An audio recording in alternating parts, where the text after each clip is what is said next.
नमस्कार BS गोट फार्मिंगत आपनालोকক स्वागतम। আজি टपिकটো हल बहुत जन माने फार्मारे मुख खुदी थाके ছাগলী হিতত আহা নাই, ছাগলীক হিতত আনিব কাৰণে কি কৰিব লাগে, তেনেকা ধৰণৰ বহুত ফোনবিলাক আহি থাকে। তো আহক মই আপোনালোকক জনাম ছাগলীক হিতত আনিব কাৰণে কি কৰিব লাগে। তো আহক আমি জানো ছাগলীক কেনেকৈ হিতত আনিম। গোট ফাৰ্মিঙত যদি আপুনি স্বাৱলম্বী হ'ব বিচাৰে তেনেহ'লে ছাগলী হিতত আহাটো বহুতে আৱশ্যক। তো ছাগলীক হিতত আনিবৰ কাৰণে আমি কি উপায় কৰিব পাৰোঁ আহক জানি লওঁ। প্ৰথমত হ'ল আপোনাৰ যোনটো মথা ঘাঁহ থাকে, এতিয়া আমাৰ ধাননি পথাৰত বা আমাৰ বাৰীত সহজত পোৱা যায়। তো আপুনি মথা ঘাঁহৰ ব্যৱহাৰো কৰিব পাৰে ছাগলীক হিতত আনিবৰ কাৰণে। ব্যৱহাৰ কেনেকৈ কৰিব, মথা ঘাঁহটো যোনটো তলৰ ফল থাকে আলু বুলি কয়, আলুৰ সৈতে আপুনি এইটো উঠাই ল'ব। উঠাই ফালে দিনত 2 বাৰকৈ যি ধৰণে আপুনি খুৱাব পাৰে, হয়তো মিক্সাৰত মিক্সিং কৰিও খুৱাব পাৰে। দিনত 2 টাইম, পুৱা একবাৰ আৰু গধূলি একবাৰ, আপুনি 7 দিন এইটো খুৱাব পাৰে। লগত 2 নম্বৰটো হ'ল জায়ফল আৰু আটা, যোনটো আমাৰ বজাৰৰ মছলাৰ দোকানত আৰামত পোৱা যায়। জায়ফল আৰু আটা এইটো আপুনি দিনত একবাৰকৈ আপুনি 3 দিন খুৱাব পাৰে। আৰু 3 নম্বৰটো একদম ইম্পৰ্টেণ্ট আৰু বহুতেই এইটো আৱশ্যক বস্তু হয়, মিনাৰেল মিক্সচাৰ। যিকোনো মিনাৰেল মিক্সচাৰ 90% পোষক তত্ত্ব থকা যিকোনো মিনাৰেল মিক্সচাৰ আপোনালোকে ব্যৱহাৰ কৰিব পাৰে। এইটোতো ফাৰ্মত বাধ্যতামূলক এইটো ইউজ কৰিবই লাগিব। আৰু 4 নম্বৰটো হ'ল ছাগলী হিতত নাহা বা হিতত আহা চিমটমটো আপোনালোকে গম নোপোৱা কাৰণ হ'ল বহুতজনৰ ফাৰ্মত দেখা পাইছোঁ দাদাহঁতে ছাগলী লৈ যায় 3টা 4টা 5টা ফিমেল লৈ যায়, কিন্তু পঠা নলয়। পঠা নোলোৱা কাৰণতো এইটো এটা বস্তু হ'ব পাৰে। যদি আপোনালোকৰ ফাৰ্মত পঠা নাথাকে তেনেহ'লে ছাগলীয়ে কোনো হিতৰ চিমটমটো নেদেখায়। সেইকাৰণে ফাৰ্মত পঠা ৰাখিব। লগত আপোনালোকে এটা খাইও ৰাখি দিব পাৰে তাতে। যদি আপোনাৰ ছাগলী হিতত আহে তেনেহ'লে হিতত আহা চিমটমটো এই পঠাৰ যোনটো খাহী পঠা আছে তাৰ যোগেদি আপোনালোকে গম পাই যাব।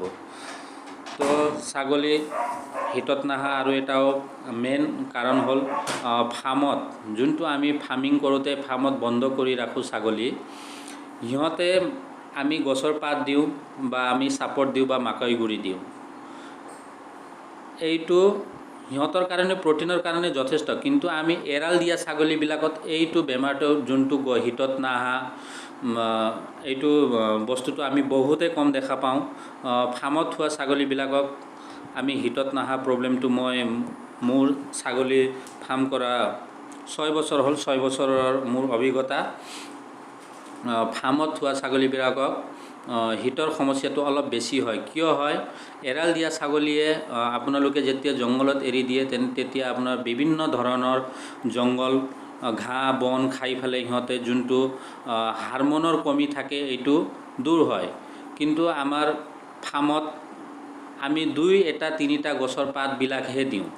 সেইকাৰণে বহুত মানে হাৰমন তত্ত্বৰ সিহঁতৰ গাঁতত কম হোৱাৰ কাৰণে এইটো এটা প্ৰব্লেম হয়। তো আপোনালোকে মিনাৰেল মিক্সচাৰটো বাধ্যতামূলক, যোনটো 90% পোষক তত্ত্ব থাকে এইটো মিনাৰেল মিক্সচাৰটো আপোনালোকে ব্যৱহাৰ কৰিব। যোনটো সন্তুলিত আহাৰ বুলি কয় এইটোৱে হয় সন্তুলিত আহাৰ। বিভিন্ন ধৰণৰ গছৰ পাত দিব। কোনোবা দাদাহঁতৰ কয় মোক, দাদা মোৰ বাৰীত কঁঠাল গছ আছে, নিমৰ গছ আছে, মইতো এইখিনিয়ে দিওঁ, এইখিনি দিয়ে চলাওঁ। চাওক, বেলেগ বেলেগ গছত বেলেগ বেলেগ পোষক তত্ত্ব থাকে আৰু বেলেগ বেলেগ ভিটামিন থাকে। তো সেইকাৰণে আপোনালোকে বহুত ধৰণৰ মানে গছৰ পাতৰ বা কোনোবাই নেপিয়াৰৰ ঘাঁহ দিয়ক, আপোনালোকে চুবাবুল দিয়ক, আপোনালোকে সৰগম দিয়ক, আপোনালোকে আলফা যোনটো মেথি ঘাঁহ বুলি কয় এইটো দিয়ক, বা শুকান ঘাঁহৰ ব্যৱহাৰ কৰক। শুকান ঘাঁহটো কি ব্যৱহাৰ কৰিব লাগিব, কি ধৰণে শুকান ঘাঁহৰ প্ৰডাকশ্যনটো আপুনি কৰিব পাৰিব। এইটোও মই আগন্ত ভিডিঅ'ত আপোনালোকক মই জনাম। পাঞ্জাবৰ পৰা এতিয়া বহুতে ছাগলী আনোতে শুকান ঘাঁহটো তাৰ পৰা অনা হয়। তো বহুত মোক দাদাহঁতে খুজি থাকে, দাদা এইটো ঘাঁহ দিয়ক মোক, এইটো ঘাঁহ দিয়ক, এইটো ছাগলীয়ে বহুত ভাল খাইছে। তেনেকুৱা নহয় যে পাঞ্জাবৰ শুকান ঘাঁহটোৱে ছাগলীয়ে ভালকৈ খাব। আৰু শুকান ঘাঁহৰ উৎপাদন আমি ইয়াতেও কৰিব পাৰোঁ। মই নিজে কৰিছোঁ। বৰ্তমান মোৰ 8 বিঘা মই খেতি কৰিছোঁ। কিহৰ খেতি কৰিছোঁ আৰু কি ধৰণে কৰিছোঁ আৰু কেনেকৈ মই তাক 1 বছৰলৈকে ষ্টক কৰি ৰাখিম, এইটো মই আগন্ত ভিডিঅ'ত আপোনালোকক জনাম। মই মোৰ চেনেলটো আপোনালোকে ছাবস্ক্ৰাইব কৰি ল'ব, লাইক কৰি দিয়ক আৰু শ্বেয়াৰ কৰি দিয়ক, যাতে আগন্ত ভিডিঅ' যেতিয়া মই দিম সৰ্বপ্ৰথমত আপোনালোকে পাই থাকে। মই বহুতকেইটা ছাগলীৰ ঘৰুৱা ট্ৰিটমেণ্ট বা এলোপেথিক যোনটো হয় আয়ুৰ্বেদিক মই নিজে কৰোঁ। 90% ট্ৰিটমেণ্ট মই নিজে কৰোঁ। তো অহা দিনবোৰত মই যোনটো মই যি ধৰণে ট্ৰিটমেণ্ট কৰোঁ এইটোও মই ভিডিঅ' দিয়া মই চেষ্টা কৰিম। মই ইমান বেছি ভিডিঅ' বনোৱা নাছিলোঁ, এইটো প্ৰথমবাৰ মই ভিডিঅ' বনাইছোঁ। এতিয়া মই আৰম্ভহে কৰিছোঁ জাষ্ট ভিডিঅ' বনাবৰ কাৰণে। তো মই আশা কৰিছোঁ আপোনালোকে চবে মোক সহায় কৰিব আৰু মোৰ চেনেলটো ছাবস্ক্ৰাইব কৰিব, মোৰ চেনেলটো লাইক কৰিব আৰু মোৰ চেনেলটো শ্বেয়াৰ কৰিব। তো যদি কোনোবা দাদাহঁতক ফাৰ্মিং কৰোঁতে কিবা অসুবিধা হৈছে, ছাগলী কিবা ধৰণৰ বেমাৰ আছে, তেওঁ ধৰিব পৰা নাই, কি ধৰণৰ ট্ৰিটমেণ্ট কৰিব পাৰে, আপোনালোকে মোক 24/7 মোক আপোনালোকে ফোন কৰিব পাৰে, মোৰ লগত পৰামৰ্শ ল'ব পাৰে। যদি আপোনালোকৰ লগতো কিবা অনুভৱ আছে মোৰ লগত শ্বেয়াৰ কৰিব লাগে, শ্বেয়াৰ কৰিব পাৰে। শিকাটো কেতিয়াও শেষ নহয়, মই শিকিয়ে আছোঁ এতিয়াও। তো আপোনালোকে ছাগলীক হিটত আনিবৰ কাৰণে আৰু এটা বস্তুটো ইউজ কৰিব পাৰে। এইটোত কিন্তু বহুত ধৰণৰ পোষক তত্ত্ব আৰু ইয়াতে বহুত ধৰণৰ কেলছিয়াম, আইৰণ আৰু জিংক থাকে।